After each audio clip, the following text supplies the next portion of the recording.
Trend तो अब आया है कि महिलाएं भी पुरुषों को छोड़ रही है। अब वो बेचारों चौकी तैयारी कराई, तैयारी करा के भी एसडीएम बनाई। जैसे आपकी शादी होगी तो लिखा मिलेगा ऐसे, उसके आगे नाम जो भी है पूजा, ठीक है। और लड़के के आगे लिखा मिलेगा ची निकल जाएगी, क्या हो, ची राकेश माल्य।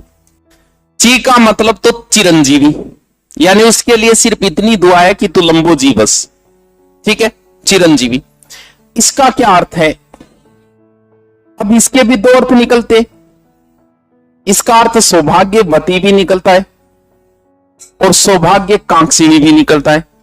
अब मान लो कि आपको पूरी लाइन लिखनी है कि आगे वाला को पूरा ही समझाना है, तो क्या लिखोगे कि मेरी सौभाग्यवती कन्या के विवाह में पधारिए, या फिर मेरी सौभाग्य कांक्षिणी कन्या के विवाह में पधारिए। आप बुला रहे हो अपनी पुत्री के विवाह में, आपने यहां तो 100 लिख दिया, लेकिन 100 के तो दो अर्थ निकलते हैं। 100 का अर्थ सौभाग्यवती भी निकलता है, 100 का अर्थ सौभाग्य कांक्षिणी भी निकलता है। चींगो मतलब तो ची है, चलो ठीक है, चिरंजीवी है, इसके दो अर्थ नहीं निकलेंगे। अब आप क्या कहोगे, मेरी सौभाग्यवती कन्या के विवाह में पधारे या मेरी सौभाग्य कांक्षिणी कन्या? इसका अगर हम अपोजिट करें, सौभाग्यवती का क्या करें, सौभाग्यशाली, ठीक है,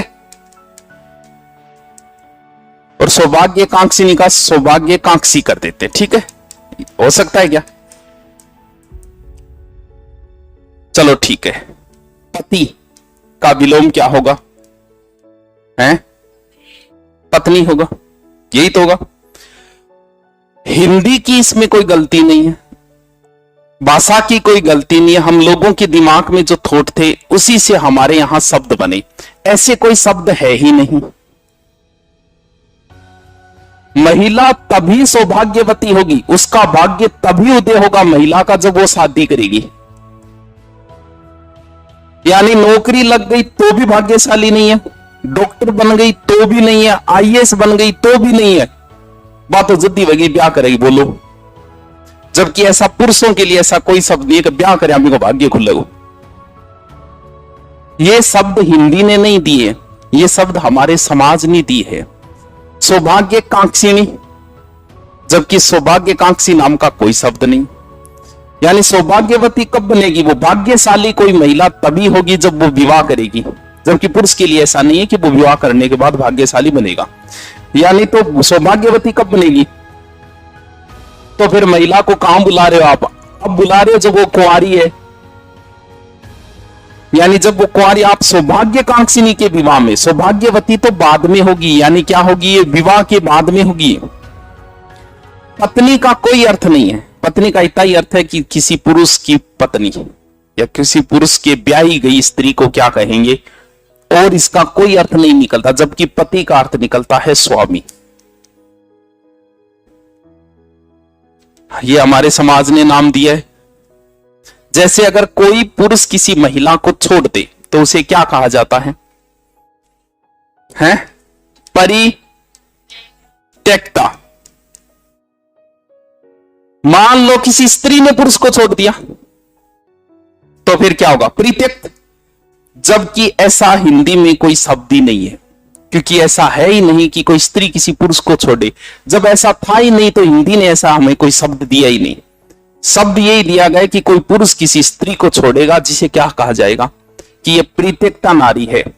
तभी तो आपने देखा होगा कि तलाक में पुरुष को तो नहीं मिल रहा कुछ, भाई समाज शुरू से चला रहा है। तलाक में पुरुष को कोई आरक्षण है क्या?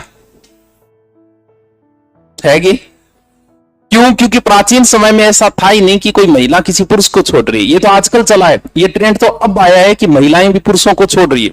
अब वो बेचारों चौकी तैयारी कराई, तैयारी करा के भी एसडीएम बनाई, अब वो बेचारा दुखी हो, मीडिया के सामने को मैंने तैयारी करवाई, ये किया वो किया, आज मेरे को छोड़ दिया। तो नीचे कमेंट आ रहा था, बोल मोदी जी ने कहा था बेटी पढ़ाओ पत्नी पढ़ाओ, थोड़ी कहा था उन्होंने। तो ये शब्द जो है वो हमारी हिंदी भाषा की गलती नहीं है, ये जैसे लोगों ने किया वैसे हिंदी ने वो शब्द ले लिए। ऐसे हिंदी में कोई शब्द नहीं है, ध्यान रखना। हिंदी में शब्द सिर्फ सौभाग्यवती है, सौभाग्यशाली नहीं है। हिंदी में शब्द सौभाग्य कांक्षी है, सौभाग्य कांक्षी नहीं है। यानी सौभाग्यवती कोई महिला तभी बनेगी जब वो शादी करेगी, यानी बहू या पत्नी के लिए ये शब्द आएगा। अब आप बुला रहे हो तो क्या आएगा, मेरी सौभाग्य कांक्षिणी कन्या के विवाह में पधारिए, क्योंकि सौभाग्यशाली तो विवाह के बाद में नहीं, फिर धन क्या बुलावा आशीर्वाद खातर। समझ गया बात नहीं।